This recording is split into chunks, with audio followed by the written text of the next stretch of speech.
बोले कार्तिक के ठाकुर जी जय, दामोदर भगवान की जय, कार्तिक महात्म की जय। आज है 9वां अध्याय।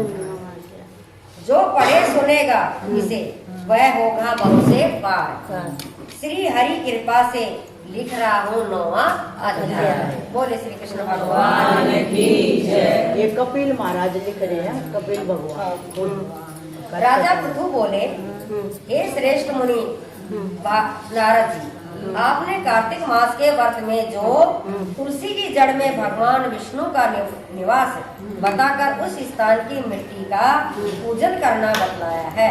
अतः मैं श्री तुलसी जी के मातम को सुनना चाहता हूँ। तुलसी जी कहाँ और कैसे उत्पन्न हुई यह बताने की कृपा करें। नारद जी ने कहा, राजन, आप सावधान होकर तुलसी जी की महत्ता तथा उनके जन्म का इतिहास सुनो। एक समय जब देव गुरु बृहस्पति और इंद्र कैलाश पर्वत पर शंकर जी का दर्शन करने गए तो शंकर भगवान ने अपने भगत की परीक्षा ली। उन जटाधारी दिगंबर ने उनके मार्ग में अवरोध डाला। यद्यपि वह तेजस्वी, शांत, लंबी भुजा और चौड़ी छाती वाले और गौर वर्ण अपने विशाल नेत्रों से युक्त तथा सिर पर जटाधारे वैसे ही बैठे थे। तथापि उन भगवान शंकर को न पहचान कर इंद्र ने उनका नाम, धाम आदि परिचय पूछा और कहा कि शंकर जी अपने स्थान पर है या कहीं गए। इस पर उस तपस्वी ने कुछ न कहा, परंतु त्रिलोकीनाथ के ऐश्वर्य से गर्वित होकर इंद्र कब चुप रहते, उन्होंने क्रोध कर तपस्वी से घुड़क कर कहा, जोर से कहा, अरे मैं पूछता हूँ, तू उत्तर क्यों नहीं देता? मैं अभी तुझे ब्रज मारता हूँ, फिर देखता हूँ तुझे मारता हूँ। ब्रज, हाँ ब्रज है मारता हूँ, फिर देखता हूँ तुझे दुर्गति की रक्षा कौन करता है। ऐसे क्रुद्ध हो इंद्र ने जो ही उस दिगंबर को मारने के लिए हाथ में ब्रज लिया, जो ही भगवान शंकर ने ब्रज सहित इंद्र का हाथ एक जगह कर दिया, स्तंभ कर दिया और विकराल नेत्र कर भगवान शंकर ने उसे देखा। क्यों ही ऐसा विदित हुआ मानो वह दिगंबर प्रज्वलित हुआ उठा और तेज जला देगा। बृहस्पति जी ने बुझाए स्तंभ होने से इंद्र के क्रोध और दुख का अंत न रहा, परंतु जो ही बृहस्पति जी ने उस पुरुष को प्रज्वलित देखा, त्यों ही अपनी बुद्धि से उसको शंकर भगवान जानकर प्रणाम और दंडवत कर बहुत सी स्तुति भी की। फिर इंद्र ने भी भगवान शंकर से कहा, हे दीनानाथ, हे महादेव, आप अपना क्रोध रोक कर इंद्र के अपराध को क्षमा कीजिए।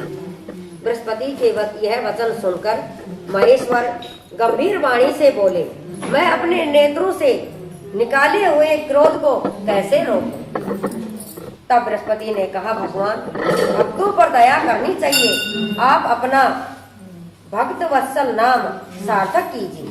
आप अपने इस तेज को कहीं और स्थापित कर दीजिए, इंद्र का उद्धार कीजिए।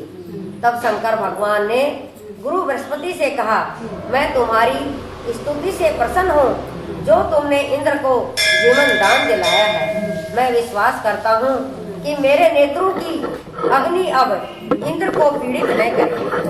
बृहस्पति जी से ऐसा कहकर भगवान शंकर ने अपने माथे से निकाले हुए अग्निमय तेज को अपने हाथ में लेकर क्षीर सागर में डाल दिया। फिर लीलाधारी भगवान अंतर्ध्यान हो गए। इस प्रकार जिसको जो जानने की इच्छा थी उसे जानकर इंद्र और बृहस्पति अपने अपने स्थान को चले गए। बोले श्री कृष्ण भगवान की जय। बोले कार्तिक महात्मा की जय। श्री कृष्ण भगवान की जय। आज है 10वां अध्याय। मायापति नारायण के चरणों में शीश नवाए। 10वां अध्याय कार्तिक। लिखूं नारायण राय। बोल कृष्ण भगवान की जय। राजा पृथु ने कहा, हे देव ऋषि, आपको नमस्कार है।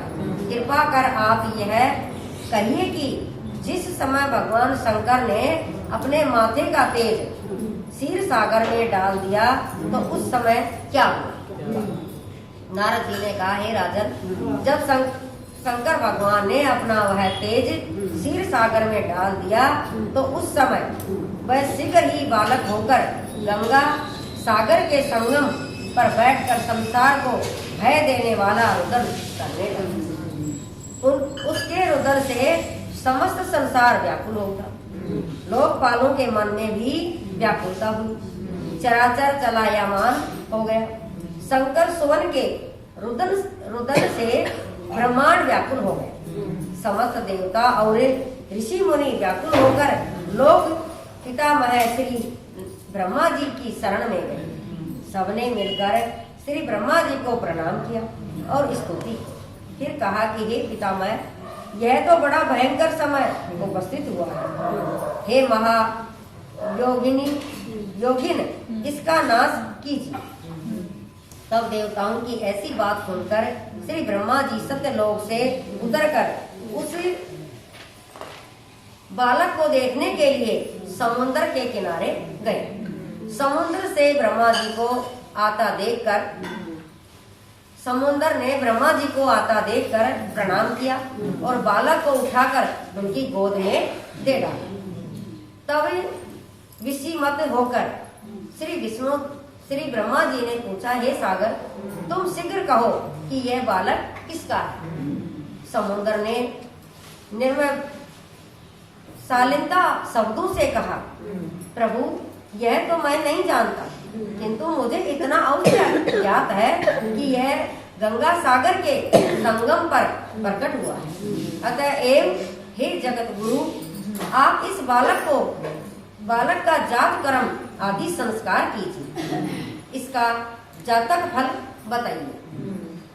नारद जी कहते हैं कि इधर तो सागर ब्रह्मा जी के गले में हाथ डालकर बार बार उनका आकर्षण कर रहा।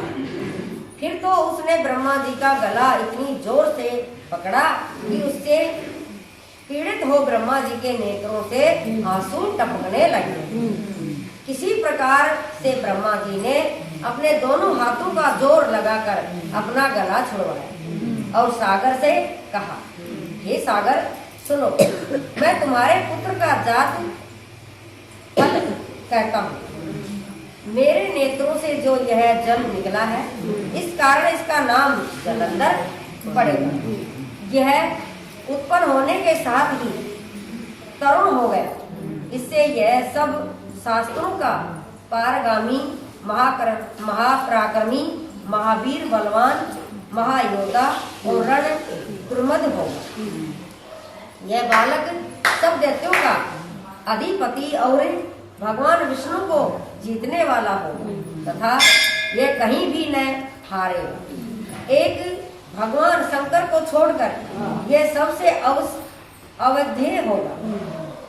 जहाँ से उत्पन्न हुआ है फिर वहीं जाएगा। इसकी स्त्री बड़ी पतिव्रता, सौभाग्यशालिनी, सर्वांग सुंदरी और परम मनोहर, मिष्ट भाषणी तथा शीलवान हो। नारद जी कहते हैं, हे राजन, सागर से ऐसा कहकर ब्रह्मा जी ने शुक्राचार्य को बुलाकर उनके हाथों से बालक का राजाभिषेक कर और स्वयं अंतर्ध्यान हो गए। फिर तो बालक को देखकर सागर बड़ा ही प्रसन्न हुआ और घर आ गया। इतने ही उपाय से उसका पालन कर उसको पुष्ट किया। फिर कालनेमी नामक असुर को बुलाकर उसका वृंदा नाम की कन्या से सविदित विवाह करवा दिया। उस विवाह में बड़ा उत्सव हुआ। श्री शुक्राचार्य के प्रभाव से स्त्री सहित जलंधर दैत्यों पर राज करने लगा। बोल श्री कृष्ण भगवान की जय। बोल कार्तिक के ठाकुर की जय। सब बहनों ने राम राम। कार्तिक की ठाकुर जी की कथा का अध्याय कह रही हूँ, सब बाढ़ सावधान होकर समझो। 11वां अध्याय। जिसको जप कर जीव हो भव सागर से पार, 11वें अध्याय का कपिल करे विस्तार। और श्री कृष्ण भगवान की जय। एक समय जब समुद्र का पुत्र जलंधर अपनी स्त्री वृंदा के सहित असुरों से सम्मानित हुआ सभा में बैठा था, तभी गुरु शुक्राचार्य वहां पहुंचे, जिनके तेज से सब दिशाएं प्रकाशित हो गई। तब गुरु जी को आता देखकर असुर सहित सागर पुत्र ने उठकर बड़े आदर से उन्हें प्रणाम किया। तेजस्वी गुरु जी ने सबको आशीर्वाद दिया, फिर उनको एक दिव्य आसन पर बिठाकर सब दैत्य भी यथा स्थान पर बैठ गए। और सागर पुत्र ने नम्रता से यह प्रश्न किया, हे गुरु जी, राहु का सिर किसने काटा था? आप हमें यह बतलाएं। इस पर श्री शुक्राचार्य जी ने विरोचन पुत्र हिरण्याकश्यपु और उसके धर्मात्मा पुत्र का परिचय देकर देवताओं और असुरों द्वारा समुद्र मंथन की सापेक्ष में सब कथा कहकर यह बतलाया कि जब समुद्र से अमृत निकला तो उस समय देव रूप बनाकर राहु भी पीने बैठ गए। इस पर इंद्र के पक्षपाती भगवान विष्णु ने राहु का सिर काट डाला। यह सुनने के साथ ही जलंधर के नेत्र लाल हो गए। उसने बड़ा क्रोध किया। फिर उस अपने धमसर नामक दूत को बुलाकर गुरु का कहा हुआ सब वार्तान सुनाया और आज्ञा दी कि तुम शीघ्र ही इंद्रपुरी में जाकर इंद्र को मेरी शरण में ले आओ।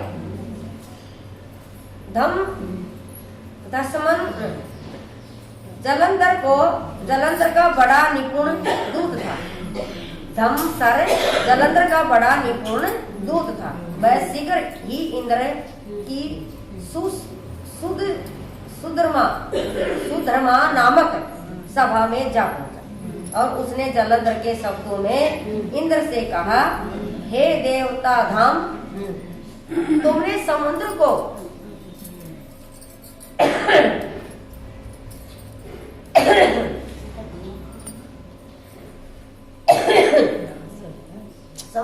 क्यों मथा और मेरे पिता के सब रत्नों को क्यों ले लिया? ऐसा करके तुमने अच्छा नहीं किया। यदि तू अपना भला चाहता है तो उन सब रत्नों सहित देवताओं के साथ मेरी शरण में आ, अन्यथा हे सुराधम, मैं सत्य कहता हूँ कि तेरा राज्य विध्वंस कर दूंगा। इंद्र यह सुनकर बहुत विस्मित हुआ और कहने लगा, पहले सागर ने मेरे भय से सब पर्वतों को अपनी कुक्षी में क्यों स्थान दिया और मेरे शत्रु दैत्यों की क्यों रक्षा की? इसी कारण से मैंने उनके सब रत्न हरण किए हैं। मैं सत्य कहता हूँ कि मेरा द्रोही सुखी नहीं रह सकता। इंद्र की बात सुनकर वह दूत शीघ्र ही जलंधर के पास आया और सब बातें सुनाई, जिन्हें सुनते ही वह दैत्य क्रोध के मारे अपने होठों को काटने लगा और देवताओं को जीतने के लिए उसने उद्योग आरंभ किया। फिर तो सब दिशाओं तथा पाताल से करोड़ों दैत्य उसके पास पहुंच गए। शुभ निशंब सेनापतियों को साथ लेकर जलंधर इंद्र से युद्ध करने लगा। शीघ्र ही उसने इंद्र के नंदन वन में अपनी विशाल सेना उतारी। वीरों की शंख ध्वनि और घोर गर्जन से इंद्रपुरी गूंज उठी। अमरावती छोड़कर देवता उनसे युद्ध करने चले। भयानक मार काट हुई।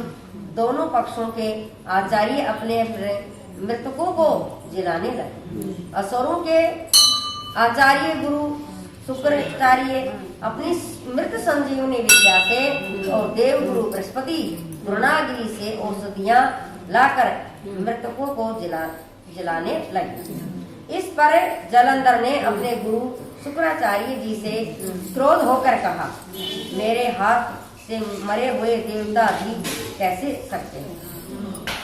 जलाने वाली औषधि तो सब आपके पास ही है, फिर यह कैसे संभव? इस पर श्री शुक्राचार्य जी ने गुरुदेव श्री बृहस्पति जी द्वारा द्रोणागिरी से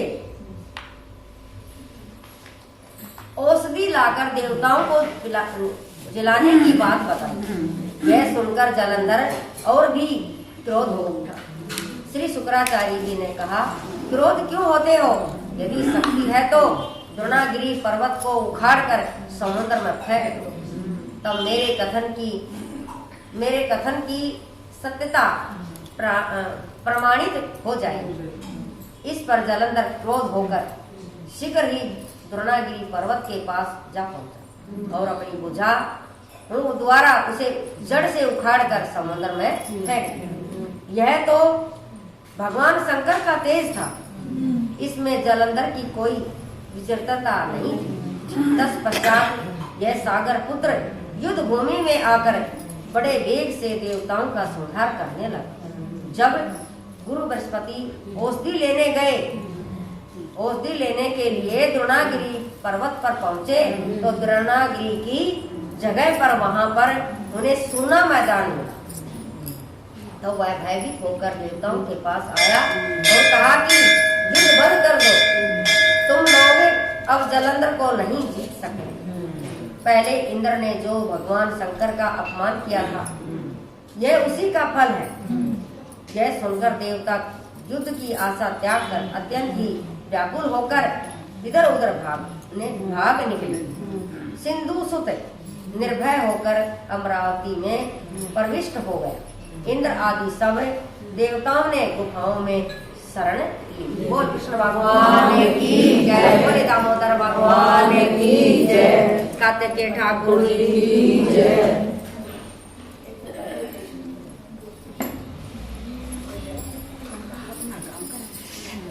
ले जाओ ले लो बेटा, खड़ी हो जाओ। पीछे वाले ने कर दो, एक ही पन्नों, पिछले वाले को कर दो, मतलब एक ही पूरा को नहीं, डेढ़ ही पन्नों, एक ही पन्नों। चलो पिछला कर लिए, पिछले 3 अध्याय रहे हैं, फिर करो तो पूरे कर दे और फिर डाल दूंगा, एक साथ ही हो जाएगा। हाँ, कौन सा करिए तू? 12वां 3 क्यों रह रहे हैं? विवेक कर लेना फिर। ना फिर 2 ही करूँगी के साथ 12 के छोटा छोटा एक एक पन्ना करो फिर कर दूंगा। बोलिए बोले इंद्रावती लाल की जय, कार्तिकेय ठाकुर जी की जय, राई दामोदर भगवान की जय।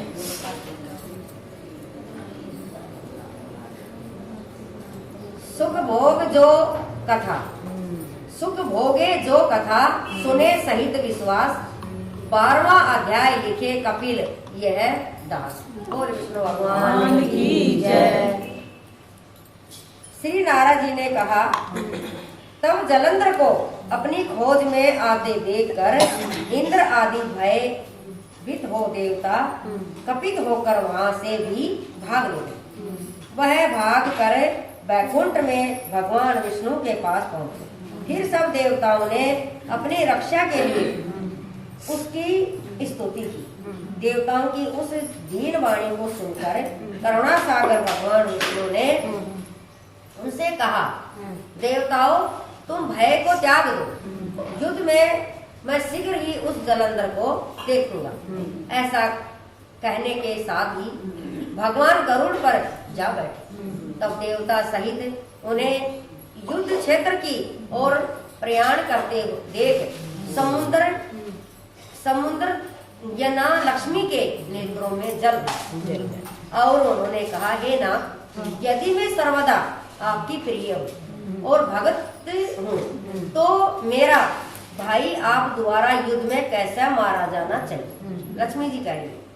इस पर भगवान विष्णु ने कहा, यदि तुम्हारी ऐसी ही प्रीति है तो मैं उसे अपने हाथों से नहीं मारूंगा, परंतु युद्ध में तो मैं जाऊंगा, क्योंकि देवताओं ने मेरी बड़ी स्तुति की है। ऐसा कहकर शंख चक्र गदा पद्मधारी भगवान विष्णु गरुड़ पर चढ़े हुए शीघ्र ही युद्ध के उस स्थान पर जा पहुंचे जहाँ पर जालंधर विद्यमान था। विष्णु के तेज से कपित देवता सिंह नाद करने लगे। फिर तो अरुण के अनुज गरुड़ के पंखों की प्रबल वायु से पीड़ित हो दैत्य इस प्रकार घूमने लगे जैसे आंधी से बादल आकाश में घूमते हैं। तब अपने वीर दैत्यों को पीड़ित होते देखकर जालंधर ने क्रोध होकर भगवान विष्णु को कठोर वचन कहकर उन पर पूरी ताकत से आक्रमण कर दिया। 12वां अध्याय समाप्त। इतना ही था, मैं इसलिए कार्तिक अध्याय 13वां। सभी सहज मन लाए 13वां अध्याय लिखो श्री प्रभु चरण में आए। दैत्यों के क्षीण हजार प्रहारों से व्याकुल देवता इधर उधर भागने लगे। तब इंद्र आदि को इस प्रकार भयभीत देखकर गरुड़ पर चढ़े भगवान युद्ध में आगे बढ़े। उन्होंने अपना सारंग नामक धनुष उठाकर बड़े जोर से टंकार किया। त्रिलोक गूंज उठा। पल मात्र में ही भगवान विष्णु ने हजारों दैत्यों के सिर काट गिराए। यह देखकर जालंधर के क्रोध की सीमा न रही। फिर तो भगवान विष्णु और जालंधर का महान संग्राम हुआ। बाणों से आकाश भर गया। लोग आश्चर्य करने लगे। भगवान विष्णु ने अपने बाणों के वेग से उस दैत्य की ध्वजा रथ और धनुष बाण काट डाले तथा एक बाण से उसकी छाती में प्रहार किया। इससे व्यस्तित हो उसने अपनी प्रचंड गदा उठाकर गरुड़ के मस्तक पर दे मारी। गरुड़ पृथ्वी पर गिर पड़ा। साथ ही क्रोध से उस दैत्य ने अपने होठ काटे और भगवान विष्णु की छाती में भी तीक्ष्ण बाण मारा। इसके उत्तर में भगवान विष्णु ने उसकी गदा काट दी और अपने सारंग धनुष पर बाण चढ़ाकर उसको भींदना आरंभ किया। जालंधर भी उन पर अपने पहने बाण बरसाने लगे। उस समय जालंधर ने भगवान को कई पहने बाण मारकर उनके दिव्य धनुष को काट गिराया। धनुष कट जाने पर भगवान ने गदा ग्रहण कर ली और शीघ्र ही जालंधर को खींच कर मारी, परंतु उस अग्निवत अमोघ गदा की मार से भी वह चलायमान न हुआ और मंदोमन्मत हाथी के समान उसे यानी गदा की मार को फूल की माला ही जाना। साथ ही उस युद्ध मुग्धर ने अत्यंत ही क्रोधित होकर अग्नि मुख त्रिशूल उठाकर भगवान विष्णु पर छोड़ दिया। भगवान ने शिव जी के चरणों को स्मरण कर नंदक नामक त्रिशूल से उसके त्रिशूल को छेद किया। जालंधर ने झपट कर भगवान की छाती में एक मुष्टिक मारा। उसके उत्तर में भगवान विष्णु ने भी उसकी छाती पर अपनी मुट्ठी का प्रहार किया। फिर दोनों घुटने टेक कर बाहु और मुखों से बाहु युद्ध करने लगे। कितनी ही देर तक भगवान उसके साथ युद्ध करते रहे, जब तक कुछ समित से हो गए, दोनों शांत हो गए। तब सर्वश्रेष्ठ मायावी से भगवान उस दैत्य से मेघवाणी में बोले, रे रण दुर्मत दैत्य श्रेष्ठ, तू धन्य है जो इस महायुद्ध में इतने बड़े बड़े आयुधों से भी भयभीत न हुआ। तेरे इस युद्ध से मैं बड़ा खुश हूँ। तू जो चाहे वर मांग, मैं अविद्य वस्तु ही आज तुझे दे दूँ। अध्यय अध्यय नहीं, पता नहीं कौन सी वस्तु, अध्यय वस्तु भी आज मैं तुझे दे दूं। मायावी भगवान विष्णु की ऐसी वाणी सुनकर जलंधर ने कहा, हे भावुक, भगवान को रखकर, यदि आप मुझ पर खुश है तो यह वर दीजिए कि आप मेरी बहन के साथ तथा अपने सारे कुटुंबियों सहित मेरे घर में निवास करें। नारद जी कहते हैं, इसके ऐसे वचन सुनकर भगवान को खेद तो हुआ, किंतु उसी क्षण उन देवेश ने तथास्तु कह दिया। तब भगवान विष्णु सब देवताओं के साथ जलंधरपुर में जाकर निवास करने लगे।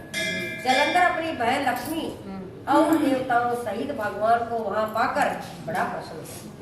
फिर तो देवताओं के पास जो रतन आदि थे उनके स्थानों पर दैत्यों को स्थापित करके जलंधर पृथ्वी पर आए। निशुंभ को पाताल में स्थापित कर दिया और देव, दानव, यक्ष, गंधर्व, सर्प, राक्षस, मनुष्य आदि सबको अपना वशपति बनाकर त्रिभुवन पर शासन करने लगा। बस में कर लिया था। उसने धर्मानुसार सुपुत्रों के समान प्रजा का पालन किया। उसके धर्म राज्य में सब सुखी थे। बोल कृष्ण भगवान की जय, बोल कार्तिक माता की जय।